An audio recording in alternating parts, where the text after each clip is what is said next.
Hey, peace and blessings to you. My name is Jerry B. I am the EntreMusician, and so are you. And so is that wonderful young brother sitting to the left of your screen. He is none other than attorney John Sheil. The first time we've had an entertainment attorney on this platform, and we couldn't be more pleased that John is also a fellow Buckeye from the great state of Ohio. Brother John, what's up, man? How are you, my brother? It's so good to be here. Thank you for inviting me. I'm really blessed to be here.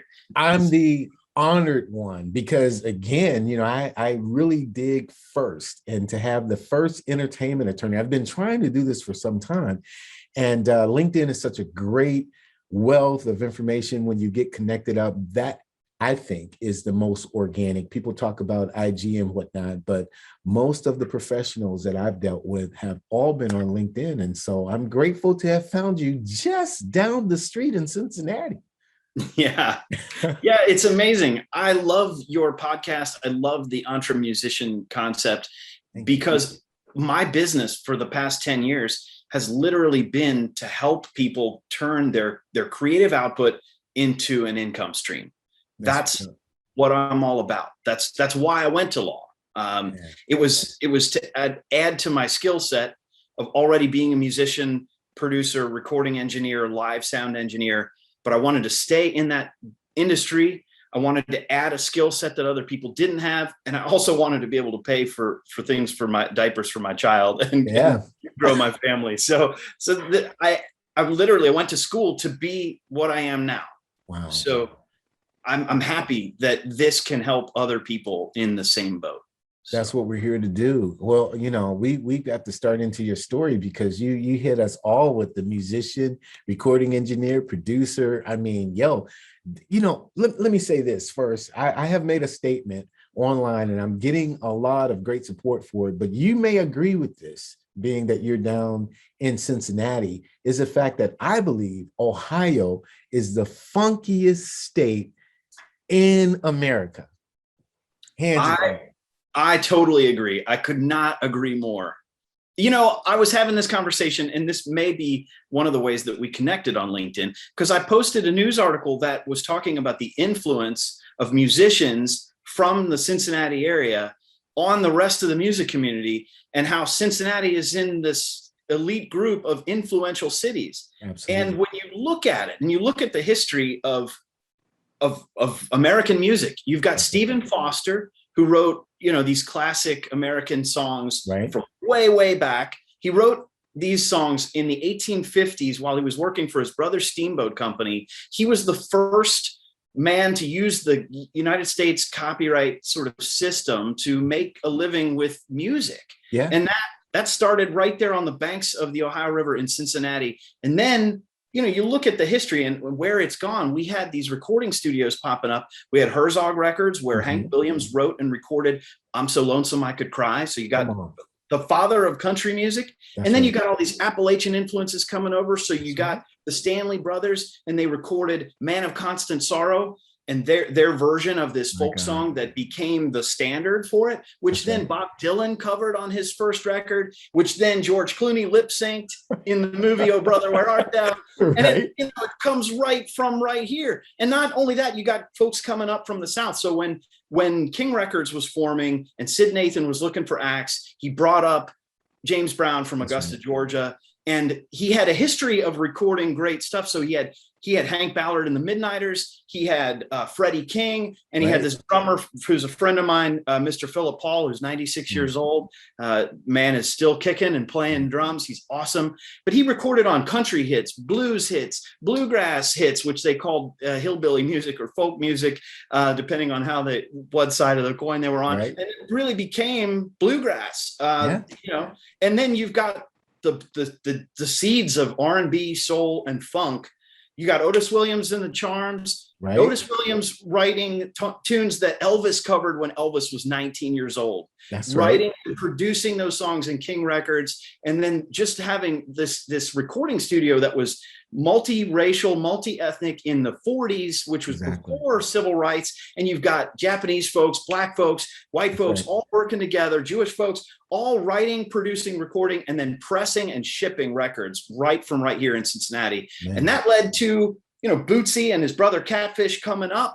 That's and right. seeing the James Brown and the JBs and the Famous Flames and all these awesome musicians, and then getting a chance to play with James Brown and be a part of the band, be the band, and That's then right. taking it to a whole nother level once they went off with George Clinton and the Funkadelic thing. I mean, you just have so much. You got the Isley Brothers. You got, right. you got it. It just goes on and on and on, man. There's just so much great music. And then you look even in the pop world, we've had things like Adrian Belew, who came up here and then, you know, was the band leader for David Bowie and Frank Zappa. And then you've got folks like Walk the Moon, you know, doing their pop stuff, and all, the 98 Degrees folks. Like, there's just so much happening here, and it's all part of Ohio. And I mean, reaching up north, you got one of my favorite guitar players of all time, Mr. Jerry Douglas, grew up in Ohio, and he is just probably the best, you know, lap steel, pedal steel, lap steel dobro player ever. You know, Alison Krauss calls him the Jimi Hendrix of the acoustic guitar, and he's from Ohio. And then you got all kinds of folks, man. We could go all the way up to Cleveland. We could just pick out all the different acts, and we'd be here all day. That's it. Well, we have to do a podcast just on that. And one of the things that I wrote down in my planner is to try to put together some thread of a history. So you and I may collaborate on the documentary, because I think the Ohio story needs to be told. Because again, I mean, if you just go Ohio players, you already said Bootsy Collins, The Deal, from which LA and Babyface came from. You got Lakeside, you got the band called Dayton, you got Zap, you got Slave. I mean, it just Lakeside. Midnight Star. Midnight Star. Cameo. Yeah. I mean, where does it start? Ohio, you know, this is the land of funk, man. So, you know, and country and pop, and King Records was, I mean, you saw the incredible documentary for Muscle Shoals, which was just a dynamic. The King Records was our Muscle Shoals. Yeah, you know, really blending of the genres, blending of the races, blending of the cultures to make what happened in Appalachia, Kentucky, and Ohio be this music. It's amazing. Yeah, it truly is. Yeah. I like it. Wow. So, okay. So welcome to the EntreMusician. we kind of went down the street here, but yeah, we both love Ohio. We both love the roots of the music of Ohio, and it makes us who we are. Now, as I said before, John doesn't impersonate an attorney. He doesn't play one on TV. He is an actual attorney. And the one question that I have, and I think many of you who are watching may have this question too, is that in this digital age of CD Baby and Spotify and Pandora, where you're just on your computer, click, click, click, and your music is distributed all over the world, the question becomes, why in this age would we as EntreMusicians need the services of an entertainment attorney? And I know that back in the 70s, when there were major record deals and Sony and Warner Brothers and all of them, entertainment attorneys were like, yo, you have to have one. But why now? And I know he has the answer. Well, I think now is even, I don't know if it's more important, but I would say it's just as important and just as critical that you have an entertainment attorney. I will say this, no slight against my fellow attorneys, but the music publishing, music licensing, copyright structure is the deep end of the pool for a very deep pool of intellectual property, and how to monetize that. It's really important that you understand that the lifeblood of this industry are agreements made amongst people for works that you create that last long after your lifetime. So if you just start with the copyright, you understand that it's the life of the author plus 70 years, right? Plus whatever Congress does to extend that. you're dealing with agreements that really are gonna, they could make or break your children's future, not just your future. And I see too many musicians today who, like me, growing up, you got a bunch of friends who want to make music, whether it be instruments in the garage or now, making beats on your laptop. The accessibility of music is wider spread than ever. Everybody could have GarageBand on their iPad and make a tune. Sure. But then once you've made the tune, what happens to it? And how do you make sure that you protect your rights to that? How do you make sure that you protect your income stream? How is it that you can control what happens to the publishing versus the master, the sound recording to the actual underlying song? What if somebody wants to cover it? What if you've got collaborators? What if you've got a producer who produced the beats and you want to sing on this? I mean, there's just so many layers to it. And if you don't have an entertainment attorney, you don't have somebody that you can reach out and trust, then you're relying on what you can just sort of glean from the internet. And I still hear musicians saying, well, if I just mail myself the copy of the CD, and that's like this myth that's gone on for a long time. Sure. Sure, it creates a piece of evidence that could help you if you wanted to sue for copyright infringement, but you can't even get into the copyright infringement court. You cannot even file in federal court if you don't have your copyright registered. So understanding that you still have to use the system, even if you're an artist and you don't want anything to do with the man or the system or the law or the legislative world, you got to understand that the U.S. copyright is there for you. It's there to help you. It's help you make money. And it protects you in so many ways from getting screwed out of the money that you deserve as a creator or creative individual. Everyone I know is a content creator, whether it's just we're posting our selfies on Instagram or we're going out and creating an album. Everyone is looking for the monetization of social media in today's day and age. And whether it be just advertising your product or you want to be an influencer, all of that, you're creating content which is based in copyright, it's protection of your intellectual property, and it's monetization of your intellectual property, which leads to other things like monetization of your reputation and your brand. And all of these things, trademarks are very valuable. And you can't just create an LLC by paying $99 to the state of Ohio and then think you get a trademark with it. No, you don't.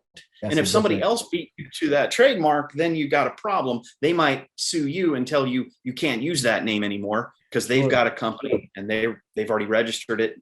So I think it's even more important now, because everybody's in the game, to have someone that you trust, that you can call upon to say, what's the real law? What's the real scoop? How do I really do this? What's the best way to take my creative ideas and turn it into a business and make money that feeds my family and can be passed on to my children?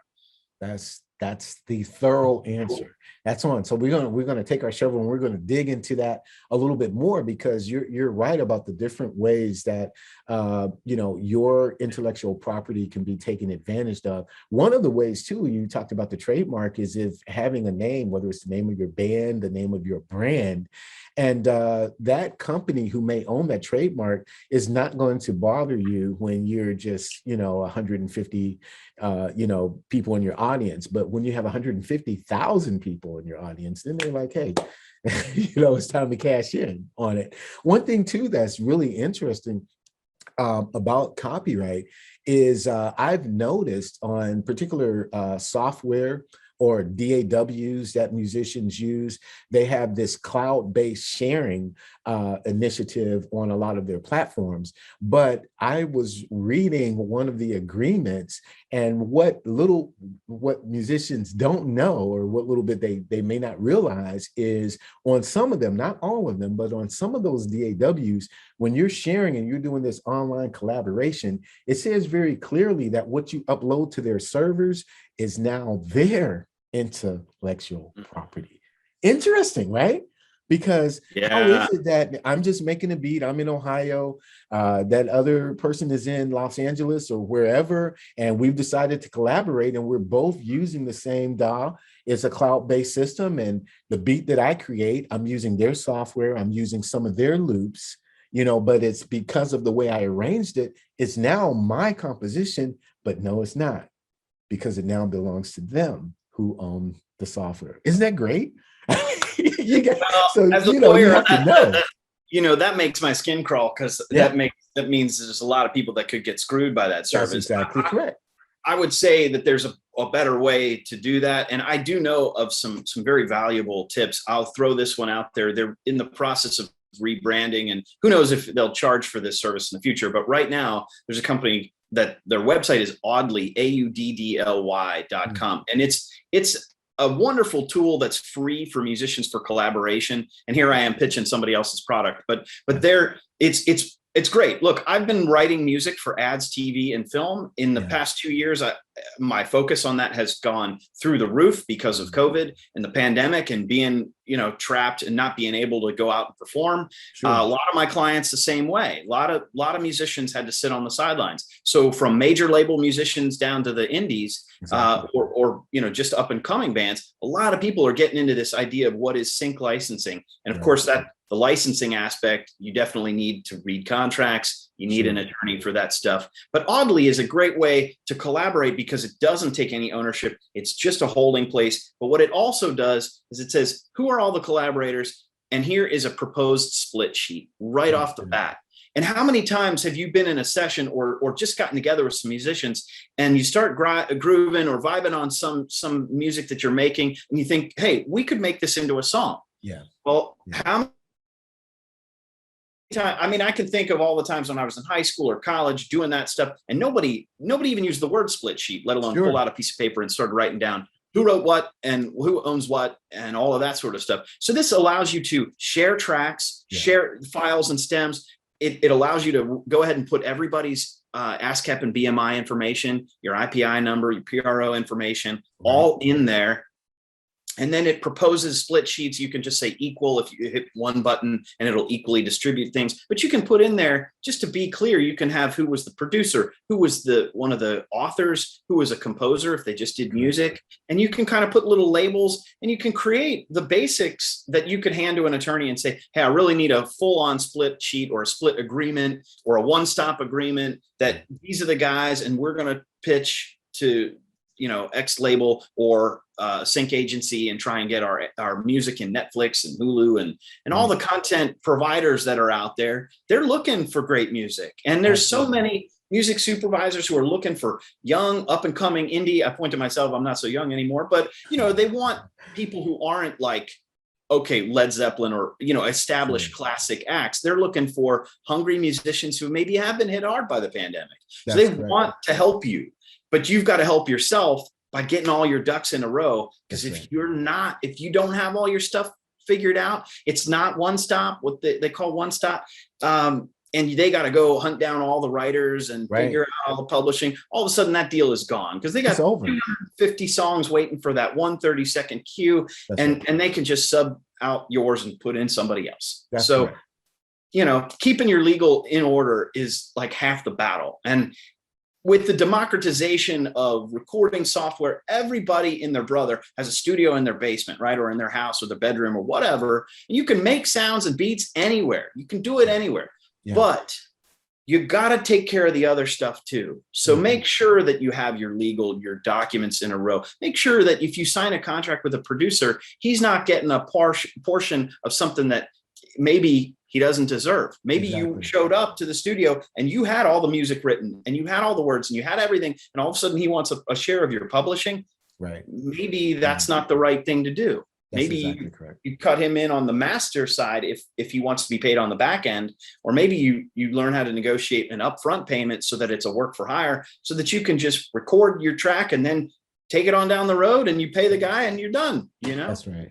No, you're absolutely right. And this is, I do love this topic. I was the guy in the 7th grade of my junior high school, and I was reading This Business of Music. Kenny Rogers had a great book called Making It with Music. I don't know if Kenny Rogers and Lynn Epin, which is the first music book that I ever read on, hey, this is a copyright. This is how much a song is worth. Because even now, 2021, as old as you and I are, as old as we are, I still see younger musicians who may be in a recording session just in a rehearsal rehearsal hall, and they are afraid to have the conversation because the groove feels so good. But they have this fear or this nervousness about, hey, you know what? That hook actually is mine. And not that you're trying to be greedy or anything, but to have that frank conversation after the groove is over to say, frankly, how are we going to split this? Yeah, I think we should record this. I think this should go to the next level. But how do we do this in a way that's fair and equitable to all? Somehow, because of the music and because we just love music so much, the gift of it, we don't want to talk about the entrepreneurial aspects of monetization. And that is where it really gets sticky. Interestingly enough, you brought up something else with respect to the sync licensing and whether you're dealing with a music supervisor specifically or a music library. It's really interesting that some of the classes, we talked about this offline, that we've taken from, some music supervisors, some of them say, don't even worry about the copyright, which I found very, very interesting, because I'm always trying to just dump not just individual cue sheets, but dumping a library with the Library of Congress. I know they've shortened it to like 10 songs, but you used to could do 30, 35, 50 songs in a library type of situation. And I just think that $45 is more valuable to me to make sure that I'm protected rather than having the conversation downstream where I'm at a disadvantage. What do you think about that? So one of my first marketing pieces for my law firm 10 years ago when I started this was to take a photo of my Paul Reed Smith, which actually this is the first nice guitar, really, really nice guitar that I ever bought. I bought this one just coming out of college. I saved up and I worked really hard and I got this guitar, but I took a photo of it and I basically said, you wouldn't drive around in your car with this without a case.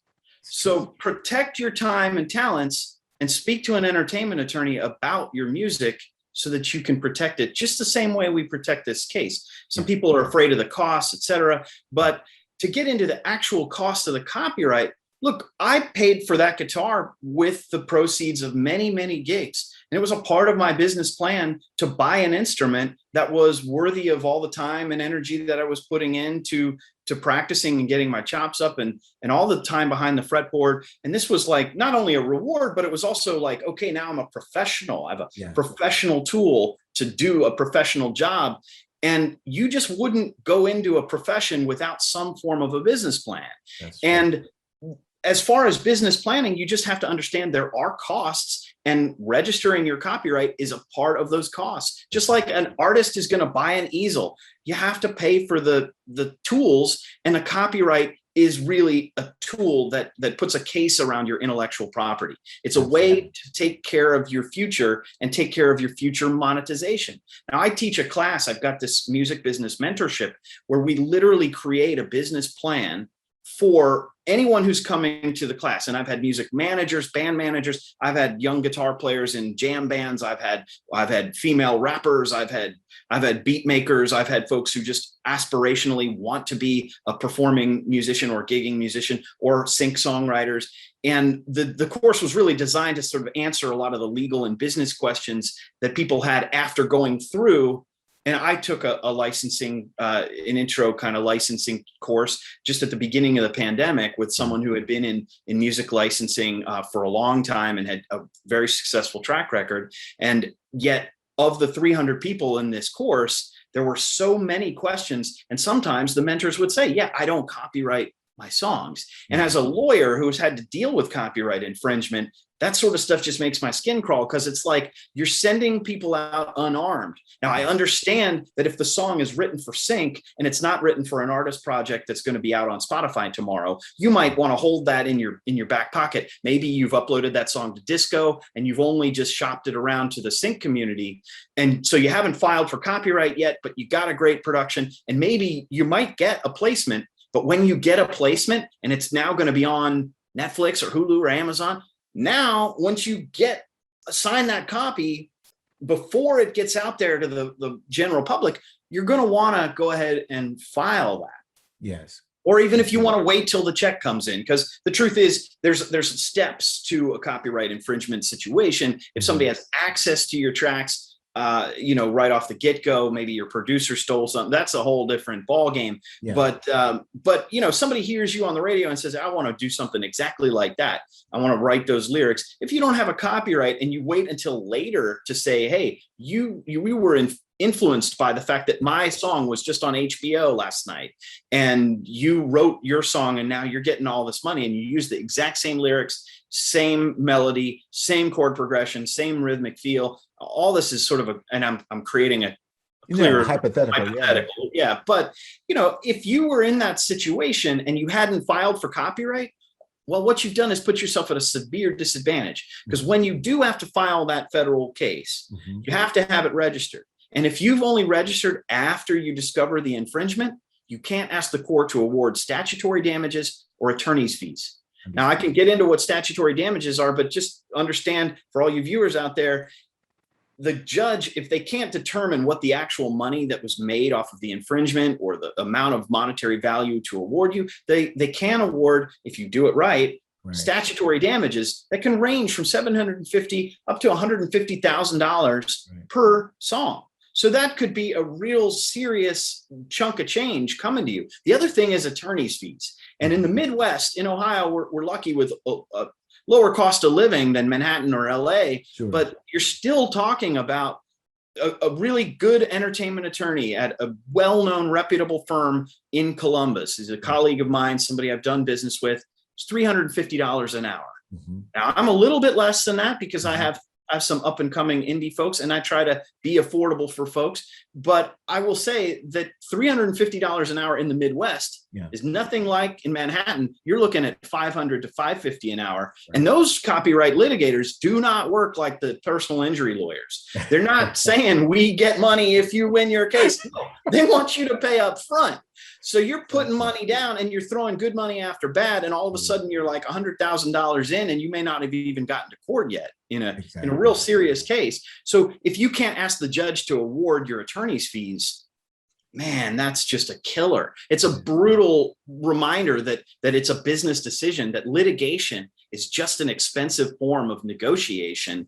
And maybe you've put yourself at such a disadvantage in the negotiation because you waited so long to file your copyright that now you found somebody infringing. All you can ask for is the net profits they got from the infringement. And they might have this formula that their law firm has calculated and litigated 250 times. And they take out the money for the producer and the truck they drove into the session and the whatever, so all of a sudden the amount that you get on their profit is like real slim. And maybe you could work out a percentage where, in some of these famous cases, the Sam Smith and Tom Petty situation, where Sam Smith credited Tom Petty. And that's a good way, if you're at that top level, to kind of give credit where credit is due and work out. So Tom Petty is listed as a writer, or in the song Feel It Still by Portugal the Man, they actually credited the Marvelettes for that Wait a Minute, Mr. Postman melody that they copped and put in their track.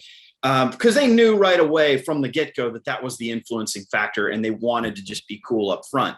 But not everybody is so cool, and there's a lot of what we call interpolation, which is really somebody copping somebody's feel or vibe or working it into their track. And in the modern era with sampling, if you want to use somebody else's sample, you got to get a license. And if you don't, that's a copyright litigation case. So if somebody takes your track and uses it as a sample, all of a sudden you have a situation ripe for copyright litigation. And yet, if you haven't filed for copyright, you've just put yourself in a terrible spot for the negotiating of how that works. But if you do it up front and they have to pay your attorney's fees, then the harder they fight you, the harder they fall after it's over.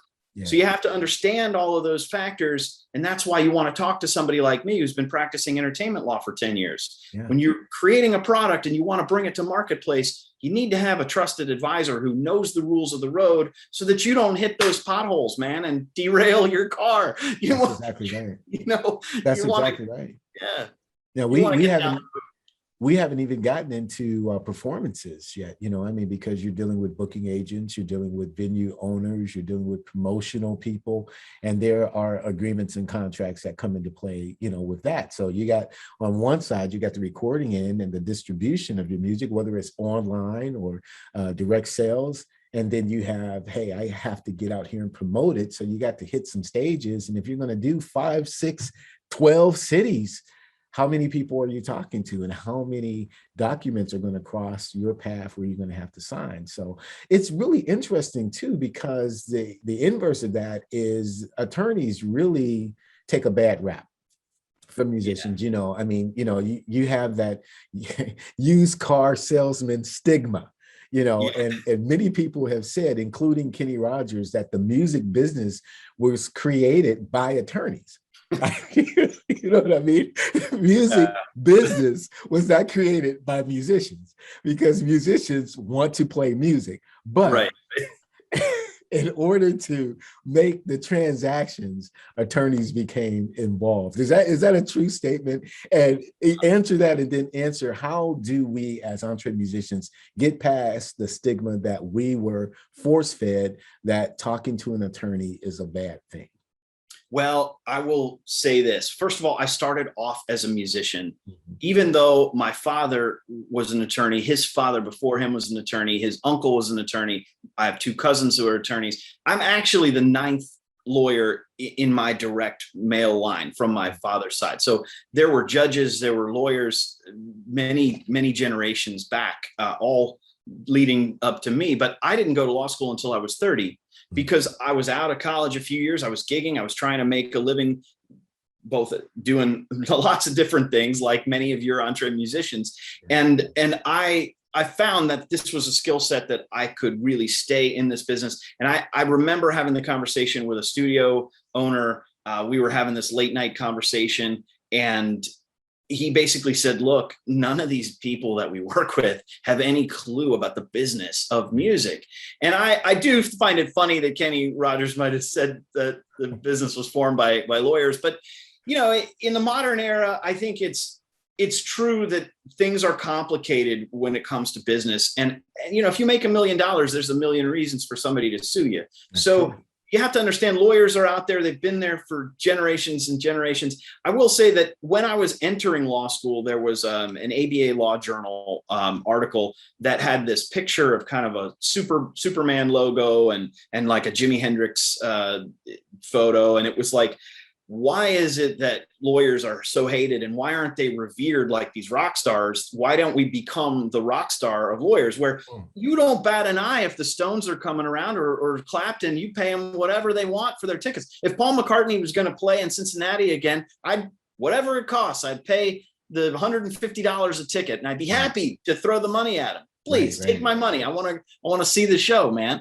But with lawyers, it's sometimes like pulling teeth to get your clients to pay, or you know. And I think a lot of musicians feel like there's this barrier to speaking to an attorney because the cost is so high, and you know. But truthfully, like I tried to frame it in the formation of that the guitar case, you know, it's a protection of your assets. It's part of the cost of business, just like an accountant, just like the producer you hired. All of this, you know.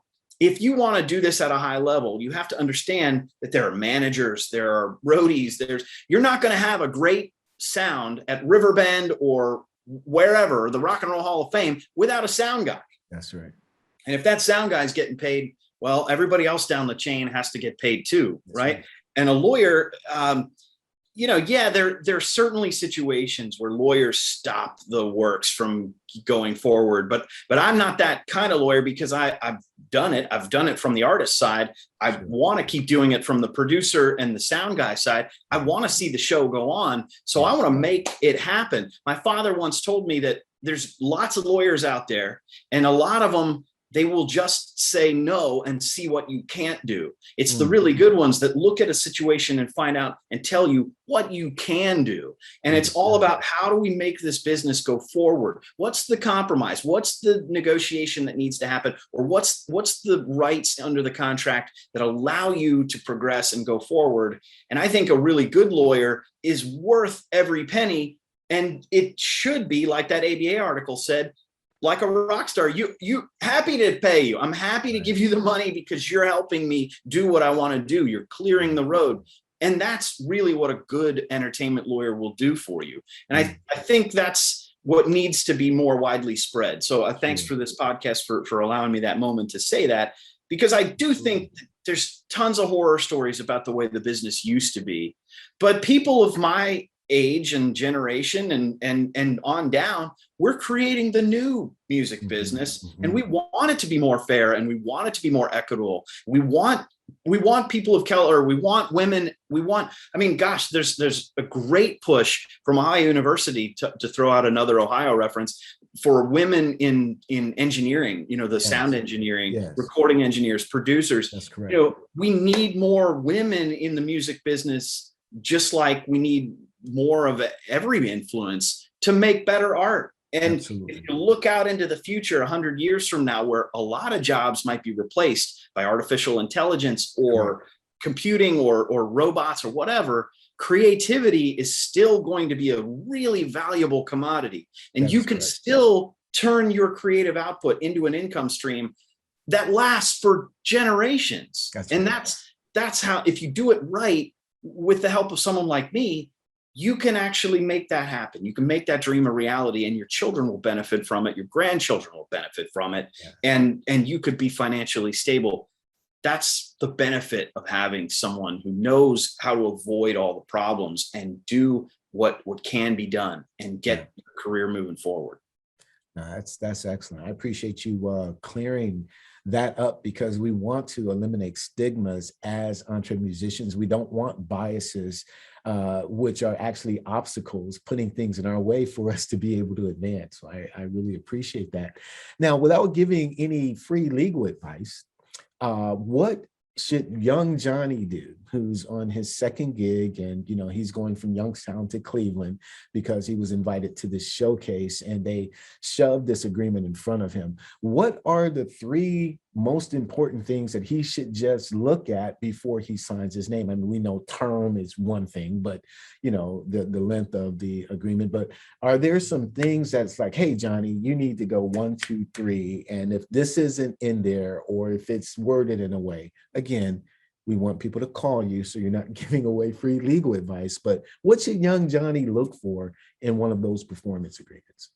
I always tell people, and I've been very fortunate to be able to guest lecture on this topic of entertainment law and music business at some local high schools, Walnut Hills, which is a fantastic high school here in Cincinnati, and University of Cincinnati in their College Conservatory of Music. And I regularly talk on the music business for musicians and folks in the conservatory world.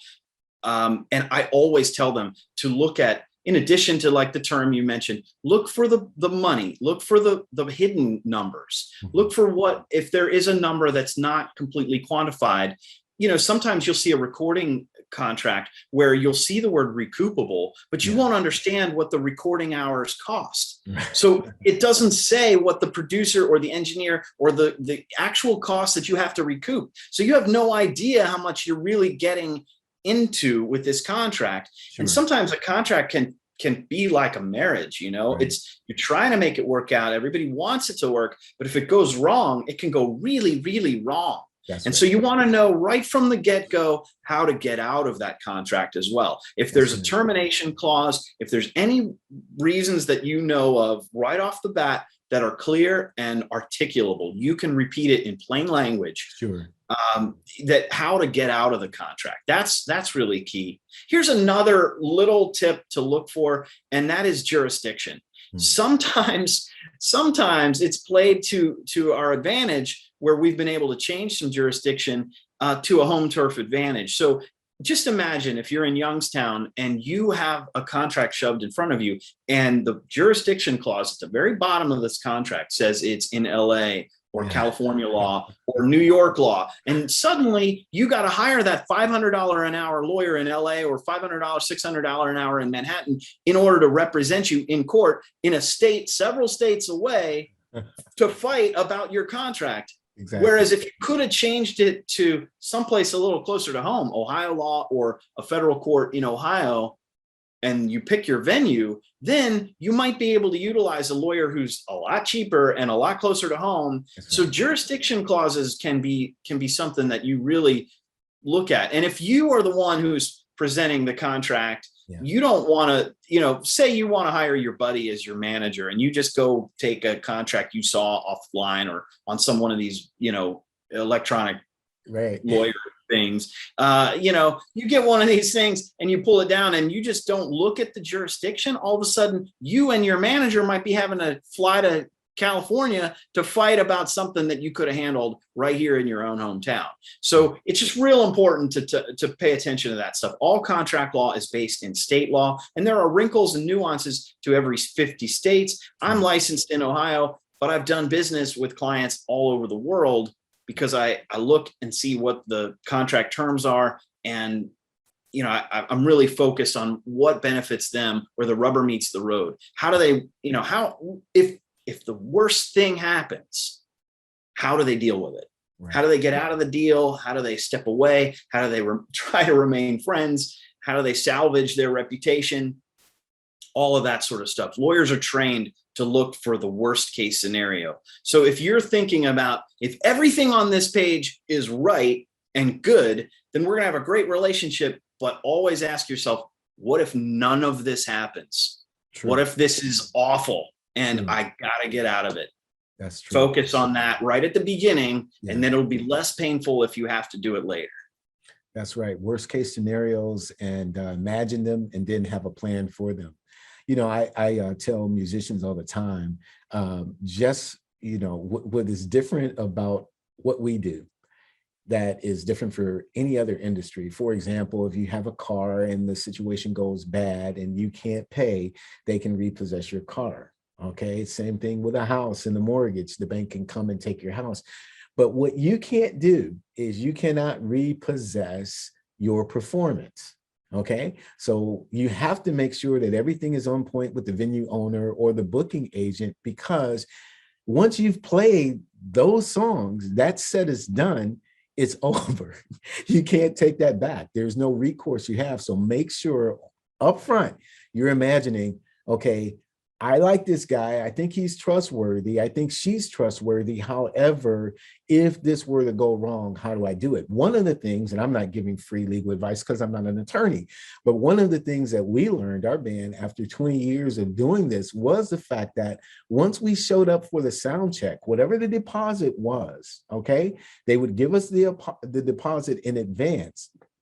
Oftentimes, we would make sure that after the sound check, we got the rest of the money, not after the performance was over, okay? Because we learned early on, they will pay you the deposit, but somehow somebody is skipping out after your performance is done.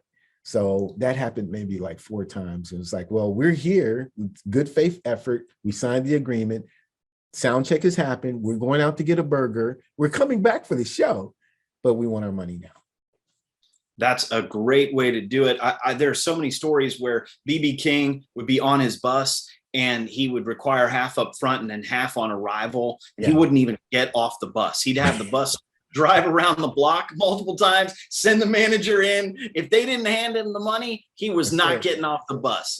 Chuck Berry did the same thing. Chuck Berry learned plenty of times he got screwed over, and he would run in. I was watching some show the other day where a relatively famous musician was backing him up on a gig, and he's like, where is he? He's not here. The gig's about to start. And he's like, well, he's still getting his money. And once he got his money, he came off and he just walked straight to the stage. And they had a guitar and an amp waiting for him. But this band leader is like, hey, what are we going to play? Well, how are we going to do this? And he just turns to him right before they step on stage and he says, we're going to play Chuck Berry songs. And he goes and plays the show. Like, that's like, he wouldn't even get off the bus until he had the money in his hand. Which is smart, but you can be sure that he learned that the hard way. And it doesn't have to be that way. You can learn from other mistakes of, other people. Do it the right way. And I'm happy to help in any of those specific situations, but those are funny. And you don't want to end up like, let's just throw out another story. The Allman Brothers, when I was reading their biography, one of their early managers, this is when they're driving around in a Winnebago and it's, 18, 19, 20 something year old kids driving around playing music around the country. And one of their managers jumped over the bar and stabbed a guy. And so he had to spend the night in jail because he was trying to fight for their money. But you don't want to have that kind of situation. You want to avoid that. That's right. At all costs. That's my free legal advice. Don't have your manager stab the bar owner. That's bad. That would not be good. That would be the chapter 1, right? Yeah. Chapter 1 of your new book. Hey, Right. do not let the manager stab the bar on it. It's not Right. going to work for anybody. That's You're right. not going to get that from Don Passman. Great book, by the way, Donald Passman, but it's really interesting. You talked earlier about the new music industry, but before we dive into that, I want to know specifically, so you can tell those who are watching and listening, what services you offer. Are you just on retainer? Are you hourly? What can people expect when they go to your website? So I'm the first one to admit that my website isn't as up to date as I need it to be. I do so much on referral that people come to me and they say, like, so and so told me about you. Gotcha. I've had some major situations with major label people where friends of friends, said, this is a guy that I really trust, and I would go to him before I went to anybody. And back in the old days, lawyers weren't allowed to market. It was just you hung out your shingle and you just waited for the first client and hoped the first client told the second and third. And so I've kind of lived my life a little bit that way. Maybe I could do a little better job of marketing on my website, but I will say that I really try to be fair to the artists. I understand that some folks don't have a lot of money, and this is a big thing for them, and they're really investing. When you go to a producer, the old saying is you either pay up front or you pay later. And when you pay later, you're paying a lot more. A free call to me could save you tens of thousands of dollars later. So I don't want to discourage anybody from picking up the phone or sending me an email or a text or whatever, because I want to help you. That's why I do what I do. I don't want anybody to feel like there's some kind of, I don't want to bother him with this. No, I want you to call because I want to make you successful. The more success that I can help you get, the more successful then I become. It's a symbiotic relationship. I'm a member of your team, just like a manager or a booking agent or a sound guy or a lighting guy, whatever. It's part of making your show great. It's making sure when you step on stage, you deliver your absolute best performance, because you're not worried about your manager stabbing the bar owner. You're worried about, how do I connect to my audience, right? So I try to be as flat rate as possible for per project basis as much as I can. If somebody tells me I've got this small situation, I try and tell them what it's going to cost. Yeah. Now, there's many situations where it involves lengthy negotiation, and truthfully, I would be doing myself and my family a disservice if I didn't charge by the hour in those situations, because I can't work for $4 an hour or whatever. And that has happened to me. When I was a young lawyer, I would quote, $1,500 for this project, and then I'd work on it for months and months and months. And, I've got to eat. And I ended up making $2 an hour for all the time I spent on the project. Right. So my hourly rate is $300 an hour right now. That could change in the future, but that's fair and reasonable for the market that I'm in and the location where I am, and so as a result of that, I have folks coming up to me from Nashville because I'm only 4.5 hours away. Sure. I got people coming to me from Cleveland. I've got people all over, because that's a pretty reasonable rate, in this marketplace. It's definitely different than the Manhattan and LA stuff.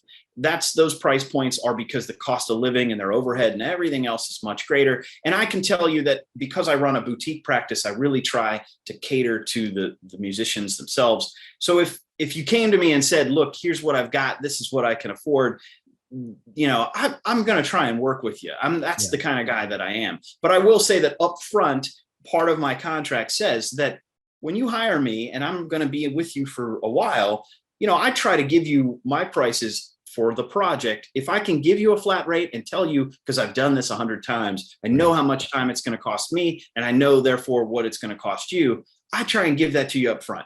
That way you don't feel like you're writing a blank check and it's just the numbers are just going to add up and up and up.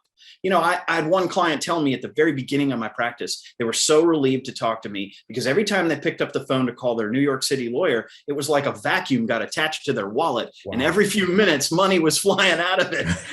And I don't want anyone to feel that way when they call me. I feel like I'm providing that level of service, but just chopping the price in half. Yeah. And I really do that because I want to encourage people to be musicians, to make a living with their art. I want to see better shows. I want to see more engagement with audiences. I want people to make more of a living in their creative passions.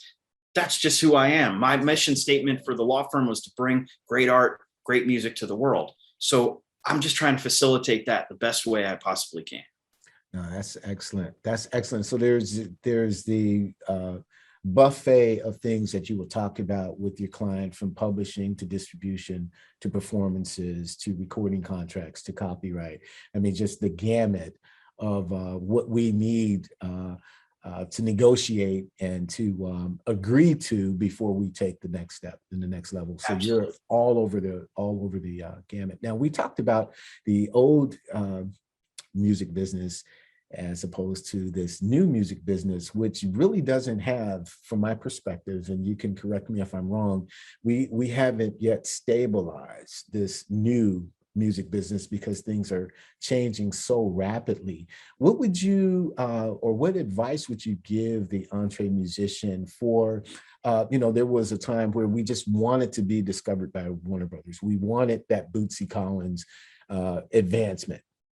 And Warner Brothers, would zap and the contracts they were signing at the time. However, most of us in the new music business loathe being signed by any major label, right? Mm-hmm. But with respect to Spotify, not paying, not go down that street too far, but the streaming services, not to just put Spotify on the hook, and the return that you get. What do you foresee as the stabilization where we can be comfortable making Bootsy Collins money in this new music industry? What do you foresee coming down the pike that we can take advantage of? That's I think a loaded question, I know, but yeah. I'm going to try to sort of bake this in, because I do think that I've spent the past 10 years trying to figure that out. How do we get from where we were reliant on major labels to where we are, where major labels are like dinosaurs that a lot of us don't want anything to do with. Correct. There's still a very big benefit for that 1% or 2% to sign their life away through sort of the Disney model to, they're coming up in the Disney world, and the big label then is their representative and gets them on every station everywhere under the sun. And there's certainly something to be said for the fact that it does really, to break an artist, it does take a significant financial investment. Sure. And the major label system is a big way to finance that, where you may not have all that cash up front, and they're going to spend the money on all of the marketing and put you in all the major markets around the world. They're going to have you on all the TVs and all the ads and all the print and everything that goes along with marketing a major release. They've built that whole system, and they will throw away more money on failed attempts per year than you and I could ever imagine. That's their business model. There's a huge percentage of failure, but they dump the money in because they get those one or two big ones that turn into their revenue stream for a long period of time. Sure. And if you're looking to be in that 1%, not only are you going to have all your legal and all your management, all of your stuff in a row, you're going to have to understand that a lot of what you do up front is just a real gamble, that you're borrowing a crap ton of their money, hoping that it's going to put you on that major plane, when really it doesn't have to be that way. An indie musician can create a fan base and focus on generating fans. And you may have heard of the 1,000 true fan theory. Yeah, sure. If you have, in that theory, just to sum it up, if you have 1,000 true fans that are willing to buy all of the things that you put out, you could be putting out koozies and lighters along with your CD, which not a lot of people are selling CDs. But if you're selling directly to the consumer and you have 1,000 of them, and every time you put something out, they're paying for it, then you could have an income stream for a lifetime.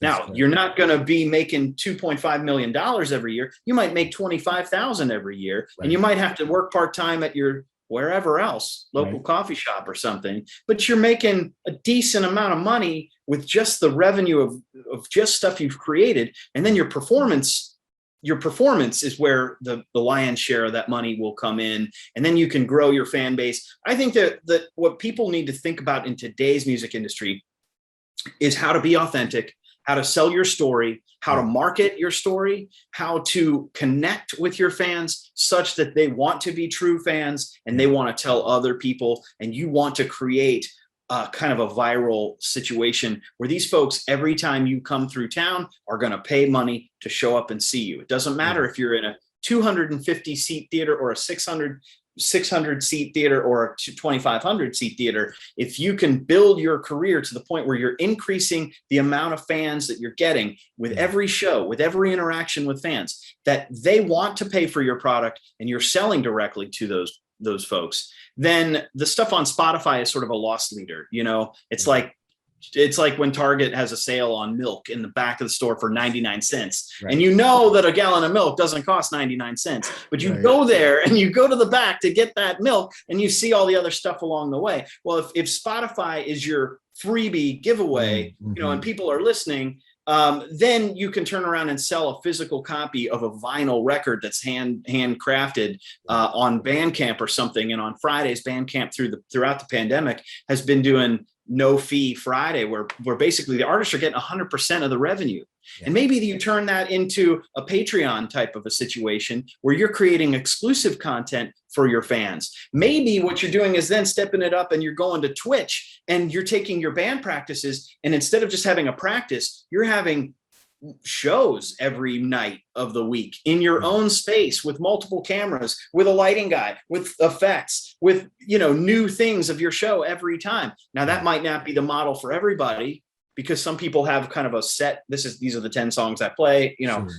That could be a different thing. But the point is, you've got to create avenues for your fans to give you money. You got to have a way to give them a product. You can't rely on Spotify at all. You can use Spotify, but understand that the revenue that you get from that is minuscule. You might have 250,000 followers following your Spotify page every month.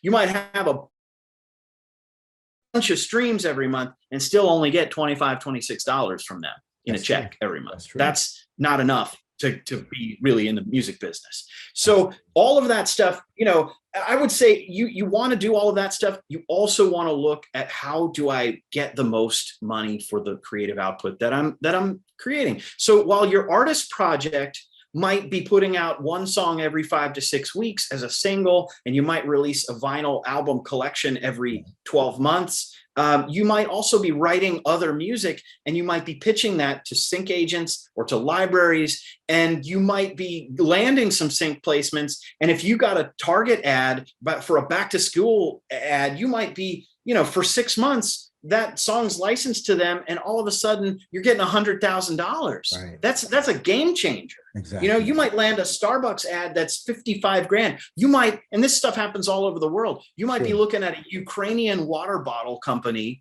that is $20,000 for your song. And then all of a sudden you might have a ton of fans in the Ukraine, and you would become an artist where you don't leave your house unless you absolutely know that 2,500 people are going to show up.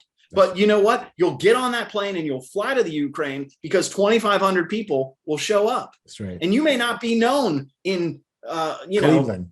In Cleveland, right?